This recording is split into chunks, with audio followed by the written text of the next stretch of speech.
Morning and welcome back to my new blog. তো আজকে আবার একটা নতুন ব্লগ নিয়ে চলে এসেছি। আর এই ব্লগটা হচ্ছে শ্রাদ্ধ বাড়ির ব্লগ।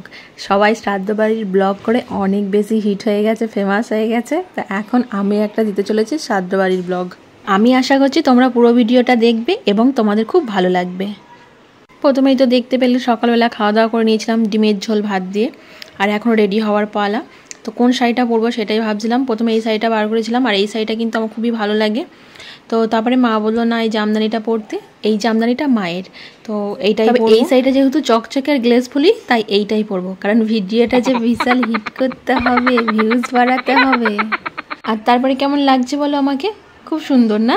আমি নিজে নিজেই বলছি, কারণ আমার তো নিজেকে সুন্দর লাগছে তাই সুন্দর বলছি। কে সুন্দর বললো, কে সুন্দর বললো না, তাতে আমার বয়েই গেছে। আমার তো ভালো লাগছে আবার কি। আর হ্যাঁ, যেহেতু শ্রাদ্ধ বাড়িতে যাবো তাই অতিরিক্ত পরিমাণে কিছু সাজুগুজু করিনি।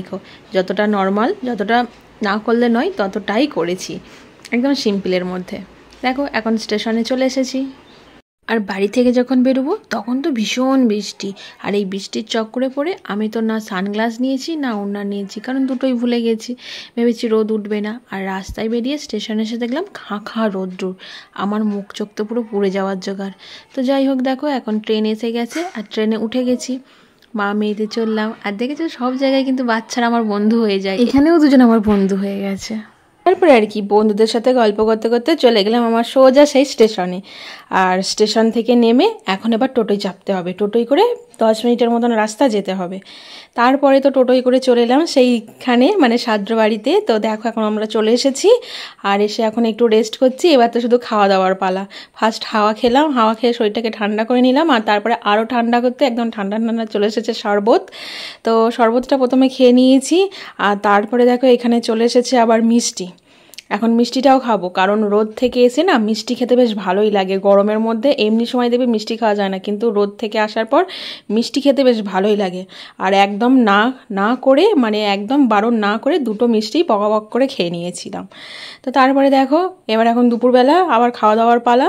তো এই এতক্ষণ পর দেখালাম যার বাড়িতে এসেছি, যার শ্রাদ্ধ বাড়িতে যার কাজে এসেছি, সেই তাকে এবার এতক্ষণ পর দেখাতে পারবো। আর খাওয়া দাওয়ার কথা পরে বলছি, কারণ খাওয়া দাওয়াতে অনেক কিছু ছিল। তো এই হচ্ছে সেই দিদির বাড়ি। এই যে অরেঞ্জ কালারের শাড়িটা পরে আছে। আর এই হচ্ছে আমার কি বলবো, খুব ভালোবাসার মানুষ দুজনাই। আমাকে ভীষণ ভীষণ ভালোবাসে।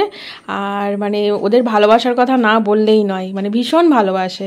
অ্যাকচুয়ালি মানুষকে চেনা যায় মানুষের বিপদের সময়। তো আমার বিপদের সময়, আমার অসময়ে এই দুটো মানুষ কিন্তু সব সময় আমার সাথে ছিল। তো যাই হোক, তো দেখো এইবার বলি, এই দিদির শাশুড়ি মারা গেছে। আর যেহেতু শাশুড়ি অনেকটা বয়স হয়ে গেছিলো আর তার অনেক রকম শরীরের সমস্যা ছিল, সেই কারণে মানুষের মনে অতটা দুঃখ ছিল না গো। অ্যাকচুয়ালি ভালোই হয়েছে। দেখো অন্য মানুষ যখন মানে বয়স না হয়, যার যাবার বয়স নয়, সে চলে গেলে না তখন দুঃখ হয়। কিন্তু যে মানুষগুলোর বয়স হয়ে গেছে, বিছানায় অনেক দিন ধরে পড়ে আছে, সেই মানুষগুলো চলে গেলে সত্যি কথা বলতে হ্যাঁ, তার ছেলে মেয়ের দুঃখ হয় ঠিকই, কিন্তু তবু খানিকটা রেহাই পাওয়া যায়। তো যাই হোক, যদি কিছু ভুল বলে থাকি, কারোর মনে যদি কোনো কষ্ট লেগে থাকে, তো সেটা একদম অ্যাভয়েড করে দিও। যাই হোক, খাওয়া দাওয়াতে কিন্তু অনেক কিছু ছিল, সেটা দেখানো হলো না। তারপরে দেখো খাওয়া দাওয়া করে আবার বাড়ি ফিরতে হবে। আর চলে এসেছি স্টেশনে। স্টেশনে এসে এই যে এইটাও হচ্ছে দিদি হয়, ওই দিদির সাথেই চলে এলাম একসাথে। আর এই স্টেশনে আসার পর সত্যি কথা বলতে আমার আরও অনেক চেনা পরিচিত মানুষদের সঙ্গে দেখা হয়েছিল। এই যে এরা হচ্ছে আমার চেনা পরিচিত মানুষ। তো এদের সঙ্গে অনেকটা টাইম গল্প করতে করতে তারপরে ট্রেনে করে বাড়ি চলে এসেছিলাম। আর আসার সময় ট্রেনে ছিল মারাত্মক রকমের ভিড়, সেই ভিড় কাটিয়েই আমাকে বাড়ি আসতে হয়েছে। তো যাই হোক, ভিডিওটা এই পর্যন্ত। ভালো লাগলে অবশ্যই লাইক করো, চ্যানেলটাকে সাবস্ক্রাইব করো। টাটা।